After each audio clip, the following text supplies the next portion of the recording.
Hello, beautiful friends, and welcome to my series about Venus in all 12 houses. Thank you for journeying with me with this series. Now, you'll find as you watch this video that it is divided into two parts. The first section of the video is exploring the nature of Venus mythologically, astronomically, and of course, astrologically. So all those components will be explored here through a video that I did some years ago when I was a lot younger that was talking about all these things. So I've inserted that piece into this video for you to enjoy. But if you're here just to find out about the houses, then you can skip to the second part of the video, which is exploring the effects of beautiful Venus in each house of the horoscope. So I do hope you enjoy both components and get something out of it that can apply to your life. May I also encourage you, if you haven't done so already, to check out the lead video in this series, which is looking at Venus karmically and through an evolutionary astrology or karmic astrology lens to ascertain how Venus affects our relationships based on the journey of our soul over many lifetimes. This is a fantastic video. I'm actually quite chuffed about it, quite proud of it. So I do hope you have the time to go to the lead video in this series in the playlist and check out that video all about karmic Venus and its influence. And now, without any further ado, let us dive into the mythology, the astronomy, and the astrology of the beautiful planet in the night sky, Venus. So I thought I'd start by taking a little bit of a peek at what Venus actually represents. Now, in astronomy, not astrology, but in astronomy, the astronomy of the planet Venus, she's the only planet that can shine so brightly that she can cause shadows on Earth. Now, the moon does as a reflection of the sun's light. We know that happens. You can be out on a very strong moonlit night and see shadows and play of light that's actually quite beautiful. But the only planet that can do this is actually Venus, interestingly enough. And so sometimes she is just so bright in the sky. She's the brightest entity in the sky aside from the sun and moon. Sometimes she can be so bright that she causes shadows. That's only occasionally, but she can do it. One thing about Venus is that she rotates so slowly in the sky that she takes 234 Earth days to do one single rotation. As such, she actually has the slowest rotation of any planet in the whole solar system. And she is the hottest planet in the solar system. Even though Mercury is closer to the sun, due to the dense clouds of sulfur dioxide on planet Venus, any heat from the sun is trapped within those clouds and her thin atmosphere, causing the heat of the planet to be just so much hotter than Mercury, even though Mercury is in much closer proximity. So she is the hottest planet in the solar system as well. And of course, those of us who did our grade 5 astronomy lessons know that Venus sits as the second planet in the solar system, the second planet from the sun. You've got the sun, and then you've got Mercury, and then there's Venus, and then Earth. And she is considered also to be something of a sister planet to the Earth, as they're similar in size. So she's the nearest planet to Earth, and that's why she shines so brightly in the sky, not the star. Now, the mythology of Venus is also very interesting. The name Venus is the ancient Roman name for the goddess of love and beauty. In Greek, it was Aphrodite. So in Greco-Roman mythology, they share similar characteristics and similar qualities. So both Aphrodite and Venus, they governed fertility, romance, prosperity, and victory as well, interestingly. She was worshipped in many temples and many festivals all throughout Rome and as Aphrodite in Greece. And some people, including Julius Caesar, even considered her to be the ancestor of the Roman people. Of course, he'd attach himself to somebody as glorious as Aphrodite or Venus, wouldn't he? Now, some mythological legends say that Venus was the daughter of the gods Zeus and Dione. There are some other legends, though, that say that she was birthed from the sea, not from a god itself, but birthed from the sea after Uranus was castrated by his son Saturn. So essentially, to get kind of gross here, hope you've got the M rating on this particular video, but Saturn castrated his father Kronos in mythology, otherwise known as Uranus, and from that castrated member that fell to earth into the oceans of Gaia, the earth, there arose out of the sea foam of that dismemberment the goddess Venus. So fascinating mythology there. I do want to talk a little more about the mythology of Venus, but at a later point, where we look at her mythology around being the morning and the evening star. So I'm going to explore that for you. Stay tuned for a little bit later in the video for that aspect of her mythology. But in astrology, Venus tells us about our enjoyment of pleasurable and beautiful things. She tells us about our love relationships, our connections with others. The things we need to live a comfortable life are also seen from Venus in a tangible sense. You know, our shoes, our clothes, our food, our cars, our shelter, all those nice, lovely things that we like to acquire to make life more comfortable for us.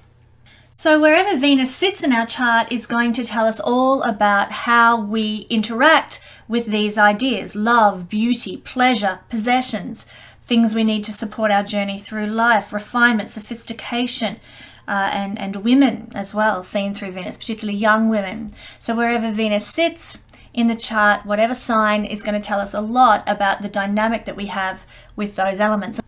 Venus rules the sign of Taurus and Libra, and they're both very different signs, but they do, both of them, carry a quality of beauty about them, a quality of pleasure, a quality of interaction and relationship. I'll compare the two of them for you just so that you know the great gamut of characteristics that Venus actually rules. Taurus is this very earthly, natural beauty. Taurus correlates to the natural realm of Earth, and so butterflies essentially, but also forests and, you know, generally speaking, the things of nature like the animals and the flora, fauna, and, you know, rivers and lakes and mountains and just the earth and being in nature is Venus in a general sense. Venus also correlates through Taurus to money, making money, the tangible things, like I said before, that we need to support our journey through life, like pleasurable things, yummy food, going out to a restaurant and eating at a lovely food, and clothing, shopping, beauty therapies, beauty treatments. These are seen through the sign of Taurus and Venus's rulership of the sign of Taurus. It's also self-love that we associate with the energy of Taurus as well. The ability to feel safe, to be secure, is seen through Taurus. Venus rules Libra as well. Now Libra, as opposed to Taurus's type of beauty, which is that natural, earthy kind of beauty, we might think something we want to touch, something we want to hug, something we want to be close to and be a part of even. We might even compare it to, say, the beauty of Marilyn Monroe, which, you know, men wanted to hold her, women wanted to be her. There is this desirability factor with the beauty of Marilyn Monroe, very Taurian. Not so much natural, she was bleached blonde and everything, but she had that desirability, sensuality factor of Taurus. Libra, on the other hand, is more the Grace Kelly type of beauty. You just admire it. My God, it's breathtaking. Look how beautiful and elegant she is. That's Libran beauty. It's not so tactile. It's not so touch focused. It is more, let's say, adoration focused. So it's that kind of sophisticated, classic, refined beauty that we see through the sign of Libra, also ruled by Venus. Libra is also ruled by Venus, and it covers things like diplomacy, fairness, equality, making harmony and balance a priority. It's the peacemaker. It's like I said, harmonizing situations, harmonizing interactions between people. All these are seen through the sign of Libra, and Libra rules relationships. Not just the tactile, sensual, let's get down to the nitty-gritty kind of stuff of Taurus, but more the I love you, I'm committed to you, beyond the touch, taste, see, hear, and smell. I am in a love, intimacy bond with you, we see through the sign of Libra that Venus rules. It's also business partnerships. It's quite a business-oriented sign, Libra. And so it connects to those things as well. And our interactions with the other, anyone else, can be seen. Our relationships are seen through Venus. Libra ruled by Venus. Now Venus is, if you want to use an archetypal image, she's like this beautiful goddess or a beautiful woman. She is a feminine energy, or an ancient goddess full of this wonderful self-love, because she is very, very connected to the idea of self-love. You must be in love with the self, and then you have something to offer others. All of us, even men, will have Venus in the chart somewhere, and because of this, we have Venus in our hearts. We have a love of beauty somewhere tucked away in us. We have a love of giving love and receiving love to some capacity within us. Venus teaches us to love the beauty in other people, no matter what it looks like, how different it is to us. By really embodying the full self-love component of Venus, we learn to love the beauty in others, whatever that shape that takes, and we allow ourselves to be loved and to be uniquely beautiful as well when we fully embrace the energy and the beauty of Venus. Quite a fabulous, adorable little planet. Let's explore Venus traveling through the houses. We're going to start, obviously, with Venus in the first house. If you have Venus in the first house in your chart, then it's likely you will be very beautiful. Or if not classically beautiful, at least very captivating in some way visually. There's a harmony about the appearance with Venus in the first house. Venus in the first house can also give bigger lips, bigger eyes, long eyelashes. There's a prettiness about the face, and faces that are very likable usually have Venus in the first house. Equally, Venus can create charming people when it's located in the first house. Very endearing people, people who are just sweet. Venus is sweet, and the first house is our first impressions we get of somebody. So sweet people.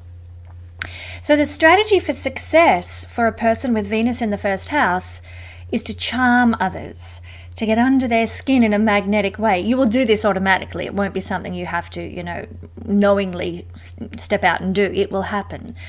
You're like sugar, addictive to people. Venus is also what you love. So when it's in this house placement, you're going to love moving your body, love your appearance, love enhancing your appearance, beautifying your appearance, enjoying your body and the sensual expression of your body. You might love also competitive relationships, because Venus is relationships and partnerships, and here in the house of competition. So heads up on that one. You're going to come across to people, their first impressions of you are going to come across as loving and affectionate, pleasant, polite, and diplomatic, all these Venus qualities.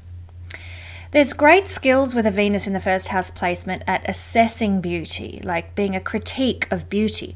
So when you've got this placement, you would make an excellent designer, working in decoration or fashion, working in music, where you can critique the aesthetic appeal of something. And that includes the sound appeal of music. Venus is very strongly connected to music. So you are going to get to experience the good things in life more so than people who don't have Venus in the first house.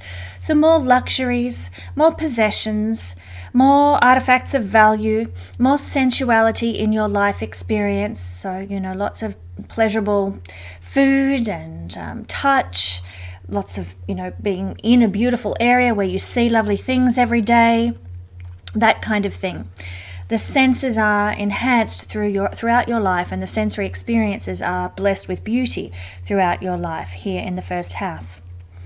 You might think about relationships a lot when you've got this placement, because this is the house of who you are, and with Venus here, well, who you are is very, very focused on relationships.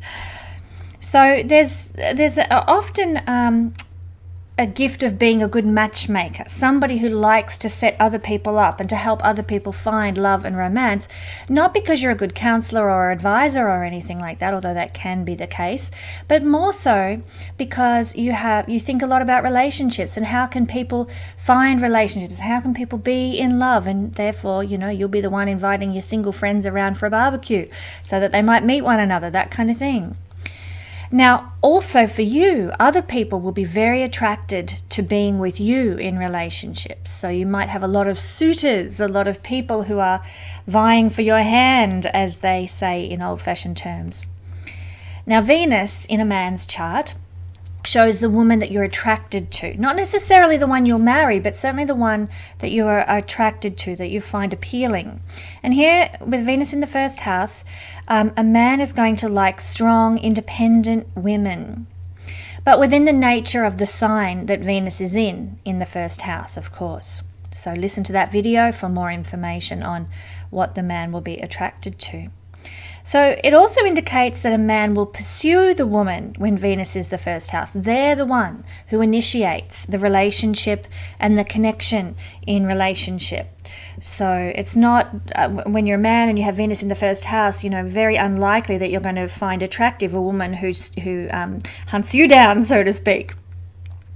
Now, Venus in the first house people often experience life a little easier than others because your incarnation, the reason that you have come into this lifetime and incarnated on the earth with Venus in the first house, you chose that position, remember, after all. We explore that topic further in Karmic Astrology in the next level of the Royal Stars Academy. But the reason that you chose Venus to experience so strongly in this lifetime is because that was what the soul needed to grow. So you're going to attract easier life circumstances as part of your soul's journey, as part of your soul's growth, maybe even as a soul reward for something you did in a past lifetime. So hence, easier lifetimes with more blessings come to people with Venus in the first house. Also, our birth is often seen through the first house as well. The circumstances of our birth, particularly, it's considered in some schools of astrology that the degrees before the ascendant in a sign show the conception, like the gestation period. And then after the ascendant and into the first house in the various house systems shows the first days or weeks or months of life, even years in some cases. So just that's as an aside. But with Venus here in the first house, it's saying that your birth into this incarnation will have occurred quite easily and without difficulty, get my words out. And usually, you're greeted into this world with a lot of love and affection and delight, as is the nature of Venus in the first house.